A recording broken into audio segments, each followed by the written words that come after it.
하나님께서 우리들에게 주시고자 하는 최고의 선물은 예수님을 통해서 성령님을 우리들 마음속에, 우리의 인격 속에 보내주시는 겁니다. 그렇게 되어지면 인간은 하나님의 진노 아래서 하나님과 원수된 관계를 해결하고 하나님께로 돌아가며 하나님의 자녀가 되는 권세를 누리며 영원히 살 수 있게 될 수 있기에 이것이 가장 큰 선물입니다.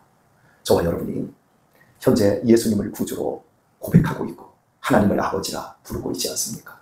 비록 지금은 이 험악한 땅에서 이 죄가 관영해 있고 마귀가 모든 사람을 속이며 왕노릇하는 세상에서 우리들이 겨우겨우 하루하루를 버텨내고 있지만 저와 여러분은 이 불구덩이 같은 이 삶 속에서 아름답게 연단과 믿음의 시련을 받은 후에 영원한 아버지 집으로 돌아갈 영원한 소망이 있다는 것, 그것이 우리의 감사의 원인이 되어야 될 줄 믿습니다. 여러분, 이 세상이 얼마나 위험한지 어제 혹시 뉴스를 보신 분들은 아실 텐데 인도에 있는 엄청난 부자가 전 세계에 한 30대 정도 되는 이런 기록을 가질 만큼 어마어마한 부자가 젊은 나이에 골프장에서 골프를 치다가 입 주변에 벌을 쏘였는데 벌 알레르기로 심장이 멈춰 죽었습니다. 천문학적인 재산을 가졌는데도 불구하고 일을 하다가 다치거나 사고를 당한 것도 아니고 놀다가 벌에 쏘여서 죽었다라는 이 사실을 어제 여러분은 접하면서 무슨 생각을 했습니까? 아무것도 보장된 것이 없다. 인생사 한 치 앞도 알 수 없다. 이것을 깨닫지 않으셨습니까? 그런데 여러분은 어제 죽지 않으시고 어제를 잘 살아내시고 오늘 새벽 이렇게 이하로도 살기 위해서 아버지의 이름을 부르며 지금 현재 이곳에 있다라고 하는 것, 여러분 큰 기쁨이 원인으로 출발되는 하루가 되어야 될 줄 믿겠습니다. 예. 하나님께서 왜 우리에게 이런 엄청난 선물을 주시는가? 이유는 딱 한 가지입니다. 18절을 보면 그때에 여호와께서 자기 땅을 위하여 중심이 뜨거우시며 그 백성을 긍휼히 여기실 것입니다. 우리를 이런 엄청난 사랑을 베풀어 주시고 우리를 이렇게 특별한 대접을 하는 이유는 따라서겠습니다. 불쌍해서. 불쌍하기 때문이라는 것. 그 이유 외에는 없습니다. 잘났기 때문도 아니고 훌륭하기 때문도 아니라 은혜 받을 만큼 우리는 딱 좋은 사람이 아닙니다. 그저 하나님이 불쌍히 여겨 주시지 않으면 안 될 만큼 저와 여러분이 진짜 불쌍한 사람들이기 때문에 하나님이 이런 은혜를 우리에게 부어주신 것입니다. 가만히 한번 우리 자신들을 생각해 보십시오. 여러분 인생에서 가장 소중한 게 지금 뭐예요? 가정이죠. 가정이 가장 소중하죠. 그런데 우리 신영순 권사님 혼자 사시지 않습니까? 혼자 살고 있는 지금 그 입장에서 지금도 가정이 가장 소중한가요? 그렇지 않습니다. 지금 우리에게 가장 소중한 것은 가정은 가장 소중한 것에서 결국은 해체가 되고 자식들은 떠나보내야 되고 부부는 앞서거니 뒤서거니 하면서 결국 혼자 남아야 됩니다. 그런데 우리가 이 세상을 살아가면서 죽을 때까지 우리에게 영향을 주고 우리에게 소망이 되고 기쁨이 되고 만나면 좋은 친구, 또 안 만나면 그립고 이런 관계로 함께 먹고 마시고 울고 웃고 슬픔은 나누고 기쁨도 나누어서 배가시키고, 여러분 교회가 우리의 삶에 가장 중요한 것으로 자리 잡지 않았나요? 저는 어린 시절에 가정교육을 어머니에게 아주 매섭게 받았는데 수치감을 더하는 가정교육이었던 것 같아요. 생각해보면 너는 아버지가 없는 사람이다.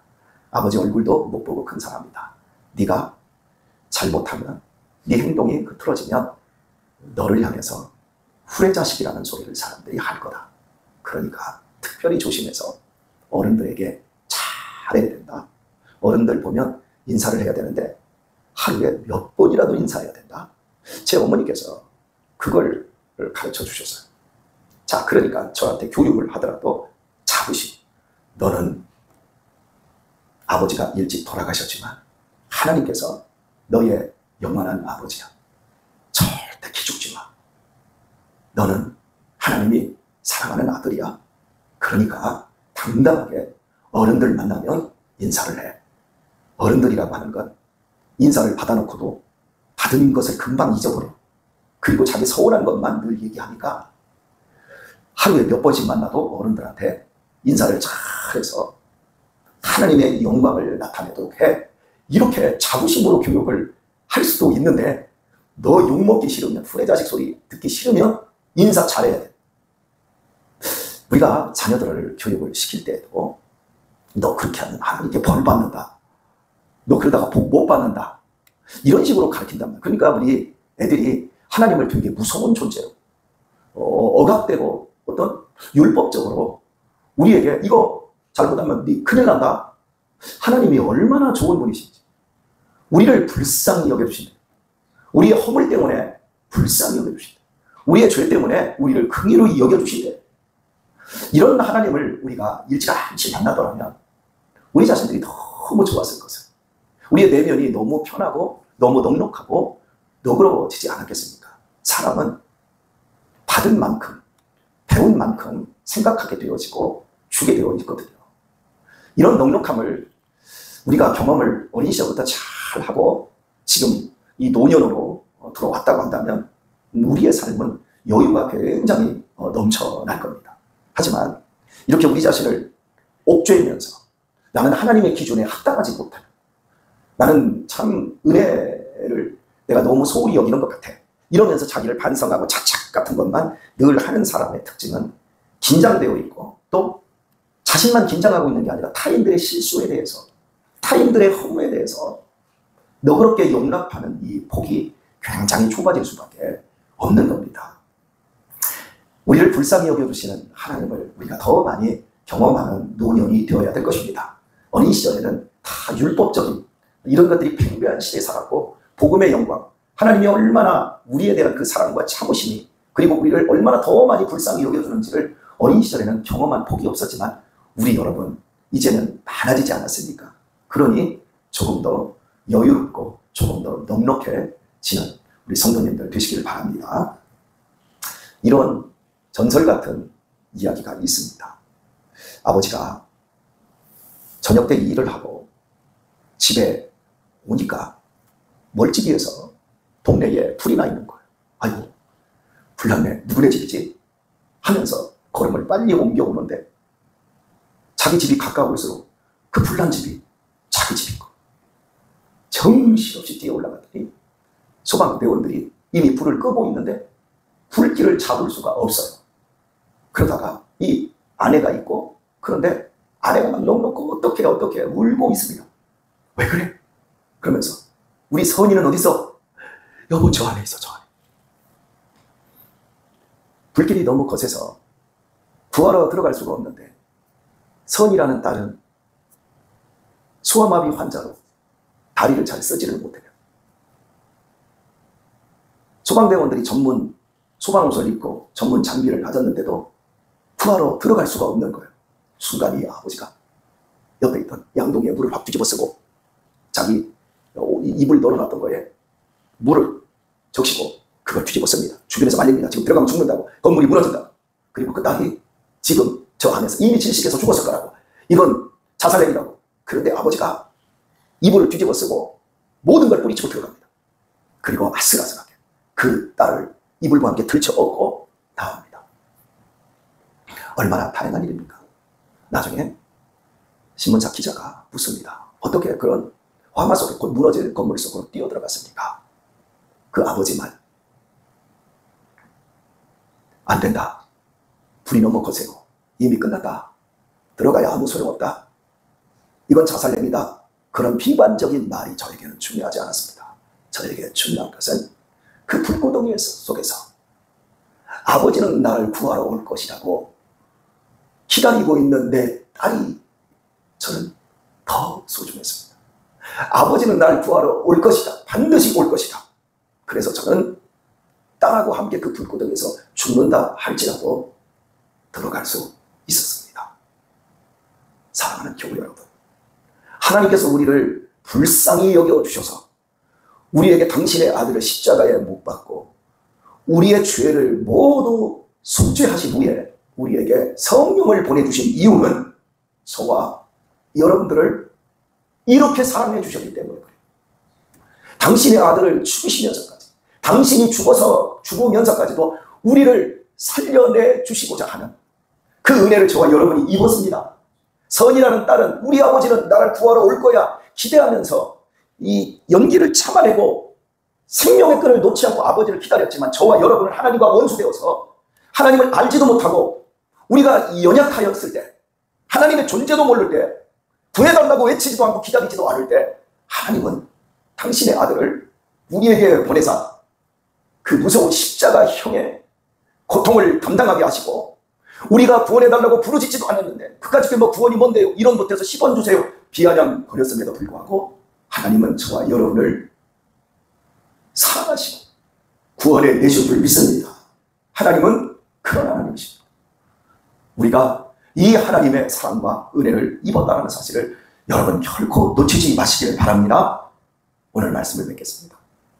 그래서 우리들이 믿음 생활하면서 이 한 공동체 안에서 가장 추구해야 할 믿음의 바른 삶의 가치를 말씀드리고 싶습니다. 우리는 1만 달란트, 우리의 힘으로 갚을 수 없는 용서를 받은 엄청난 사람들입니다.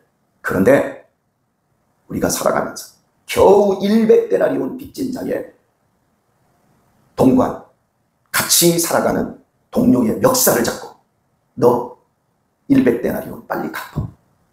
나 돈이 없네 좀 봐주게. 여러분 1만 달란트에 100데나리온을 갖다 대면 이건 1000분의 1, 10,000분의 1도 안 되는 아주 작은 겁니다. 그런데 그걸 용서를 못합니다. 그래서 예수님께서 말씀합니다. 네가 얼마나 큰 은혜를 받았는데 그까짓 걸 못해? 나도 너 1만 달란트 더 이상 탕감한 거 되돌려버리겠어. 다 갚아. 못 갚으면 너 노예되고 네 아내, 네 자식들 다 노예 만들어서 끌고 가. 이게 여러분 예수님이 하신 말씀이죠. 오늘 우리가 교회 안에서 믿음 생활할 때 가장 중요한 것은요, 용납하는 거, 불쌍히 여겨주는 거. 아유 저놈의 인간 저거, 아유 저저 힘들다. 여러분 그런 사람들, 나 저 사람하고 너무 안 맞아, 안 맞는다고 할 때 안 맞추려고 하는 사람들은 각오하셔야 됩니다. 꼴 보기 싫은 사람들이 있을 때 그 꼴을 안 보려고 하는 사람들은 각오하셔야 됩니다. 정말 저 사람 밥맛 떨어져? 그러면서 밥맛 떨어지는 행동을 하는 사람들은 여러분 각오하셔야 됩니다. 여러분 용서 못할 것이 없고 납득 못할 것이 없고 이해 못할 것이 없는 그런 사람으로 내가 엄청난 긍휼을 입었다는 것, 그것을 나타내지 않는 사람은 실은 하나님의 사랑과 용서의 깊이를 모르는 사람일 경우가 정말 많습니다. 여러분 모두 이해는 하셨지요? 그런데 그게 잘 돼요, 안 돼요? 그게 잘 돼요, 안 돼요? 잘 안 돼요. 저도 잘 안 돼요. 그래서 우리는 날마다 우리 자신을 쳐서 복종하며 하나님께 더 큰 은혜와 긍휼을 구해야 합니다. 내 힘으로 절대 안 돼요. 뭘로만 돼요? 힘으로도 능으로도 안 돼요. 하나도 안 돼요. 뭘로만 돼요? 믿음으로 되는데 오직 성령님께서 우리에게 은혜를 계속 부어주셔야 합니다. 우리 자신의 이 건조해지는 이 마음판에 성령의 물을 막 강물처럼 흘려보내야 합니다. 그래야 우리 자신이 살 수 있습니다. 제가 여러분에게 각오하라고 했잖아요. 출애굽기 22장에서 하나님께서 이스라엘 백성들을 출애굽을 시켜놓고, 내가 너희들을 구원한 이유는 너희들이 세상에서 가장 강하고 똑똑하고 잘나서 내가 너희를 택해서 출애굽을 시킨 게 아니라, 내가 너희를 택한 건 너희가 가장 못나고 가장 미약하고 가장 불쌍하기 때문에 내가 너희의 하나님이 되어준 거야. 그런데 너희들 이제부터 어떻게 살아야 되냐면, 고아와 과부와 나그네를 너희들이 천대하면 안 돼. 그 당시에 최고의 하층민들입니다. 고아 누가 돌봐요? 돌보는 자가 없어. 과부들, 지금은 과부 세상입니다. 과부들도 뭐 그냥 다 60대 70대인데 이혼하고 나 혼자 살래. 왜 뭐 다 먹고 살 길이 다 있으니까. 그런데 옛날에 과부들은 먹고 살 게 없어요. 과층. 그리고 옛날에 나그네들은, 지금 나그네들은 여행 다니는 나그네들이지만 옛날에 나그네들은 집 뺏기고 땅 뺏기고 먹고 살 게 없어서 그지로 돌아다니는 사람들입니다. 바로 이 사회에서 가장 연약한 사람들, 그 사람들 보기에 여러분 불쌍한 사람입니까? 안 불쌍합니까? 가장 불쌍한 사람들, 너 이스라엘아, 너희들이 세상에서 가장 작고 가장 못나고 가장 힘이 없기 때문에 내가 너희를 택한 것처럼 너희들도 이 세상에서 가장 힘이 없고 가장 못난 사람들을 너희들이 사랑하고 그들을 돌보지 않는다면 너희들 각오해야 돼. 무슨 각오요? 네 아내가 과부가 되고 네 자식이 고아가 될 거야. 저는 성경을 읽다가 그 말씀을 막 지워버리고 싶더라고요. 왜요? 네 자식들 고아 만들고 네 아내 과부 만든다는 말은 다른 표현으로 어떤 표현이에요? 누가 죽어야 그렇게 되죠? 내가 죽어야 되죠. 여러분, 이스라엘 사회는 남성 사회였고 하나님은 남성에게 성령을 부어주시고 그 남성들 가운데 선지자, 또 제사장, 또 왕을 배출해 주셨거든요. 그런데 고아와 과부를 만들어버리겠다는 거예요. 내 자식, 내 아내를. 그러면 누구 죽이겠다는 거예요? 나 죽이겠다는 거잖아요. 내가 긍휼을 입었다면, 이 어마어마한 긍휼을 입었다면 우리의 눈이 항상 어디에 있어야 되냐면 높은 사람들, 큰 사람들, 힘 있는 사람들에게 있어야 되는 게, 우리나라 대통령이 누가 되느냐, 뭐 국회의원 누가 되느냐, 시장이 누가 되느냐, 그 사람들이 그렇게 되어지면 우리가 어떤 이득이 있느냐, 그거 저울질하면서 싸우지 말고요. 우리에게 정말 필요한 건, 올해는 고아가 몇 명이나 만들어졌냐? 우리 대한민국 사회에 4,000명 이상이 버려졌어요, 올해도. 그런데 그 고아들 가운데 겨우 입양되는 애들은 30여 명밖에 안 돼요. 우리 기독교가 680만이고 우리 대한민국의 교회가 8만 교회예요. 그런데 그거 안 해요. 그러니 대한민국이 이렇게 각오해야 되는 거예요. 그건요, 젊은 사람들이 하면 되죠. 그건 다른 사람이야. 여러분, 그건 특별한 거 아니에요. 하나님의 명령이에요. 고아와 과부와 작은 애들. 우리나라에 들어와 있는 이 나그네들이 얼마나 많아요. 동남아 사람들 와서 일 다 하잖아요. 근데 얼마나 천대합니까? 벌써 그 사람들이 들어오기 시작한 지가 한 30년이 다 됐는데, 지금 그래도 인권이나 그들에게 의료 혜택 많이 줬는데, 그동안 대한민국에서 손가락 잘려지고 팔 잘려진 사람들이요, 수천 명이 넘어요. 손 잘라버리고 발가락 팔 잘렸는데 겨우 월급 한 달치 더 줘가지고 그냥 보내버려요. 그런 일들이 얼마나 많았는지 몰라요. 우리 회개해야 돼요, 우리 한국교회. 우리가 잘못이 아니라 우리가 한국 사회의 그 죄를 짊어지고 우리가 회개하며 기도해야 돼요, 여러분. 우리나라에 돌아있던 사람들, 특히 여성들이 있잖아요. 저 비닐하우스에서 일하고 이러면서 한국 남성들한테 성폭행을 얼마나 많이 당했나 몰라요. 그래서 실제 이 동남아 사람들 상담해주는 이 변호사들 있지 않습니까? 그런 데 가보면 말도 못해. 이 하고서는 임신시키고 온갖 나쁜 짓거들이 다 있어요. 저는 과부 얘기는 안 할 거예요. 오늘 하나님의 긍휼을 입은 대한민국이 지금 여러분 전성기라고 하면 큰일 나요. 전성기라고 한다면 이 전성기가 지나가고 나면 대한민국은 망하는 길로 가거든요. 그래서 저는 기도하면서 하나님, 대한민국의 전성기가 오려면 남북이 통일해야 됩니다. 저 북한의 차원들, 여러분 우리나라가 무기를 만드는데 국방비에 얼마 쓰는 줄 아세요? 사람 죽이겠다고 40조를 씁니다. 40조. 그런데 북한의 총 생산량이 얼마인 줄 아세요? GNP가 30조입니다. 북한하고 우리나라하고 싸워가지고 우리나라가 진다고요? 미군이 꼭 있어야 된다고요? 여러분, 북한은 진리야. 옛날에 우리 어린 시절에 우리의 소원은 경제 했나요? 우리의 소원은 뭐였죠? 옛날에 우리의 소원은 통일이었어. 근데 우리 젊은이들은 통일을 원하지 않아요. 왜요? 국가가 그렇게 만들어버렸어요. 북한 땅 긍휼히 여기지 않아요. 불쌍히 여기지 않아요. 불쌍히 여기지 않는 사람들은 하나님으로부터 불쌍히 여김받지 못합니다. 불쌍히 여기며 그 불쌍함을 채워주지 않는 민족과 국가는요, 하나님은 여지없이 망가뜨려버립니다. 오늘 우리 더 많이 불쌍히 여기는, 내가 받은 이 불쌍히 여김으로 말미암아 성령 받고 구원받았다는 사실을 기억하며 우리 모두가 더 긍휼을 베푸는 성도가 되고 가정이 되고 그리고 우리 교회가 되도록 하십시다. 우리가 이 나라 민족의 이러한 죄를, 허물을 뒤집어 쓰고 하나님 불쌍히 여겨주세요. 제가 기도할게요. 그리고 제가 조금 더 잘할게요. 여러분, 이렇게 우리의 기도가 하나님께 딱 맞는 기도가 되고 삶이 되어 하나님의 은혜가 강력하게 쏟아지고, 아직 대한민국의 우리 송탄 장로교회 여러분의 가정에 하나님의 축복의 절정기가 오지 않았고 이제 서서히 오는 이런 은혜들을 누릴 수 있는, 보장받을 수 있는 모든 성도님들 다 되실 수 있기를 예수님의 이름으로 축원합니다.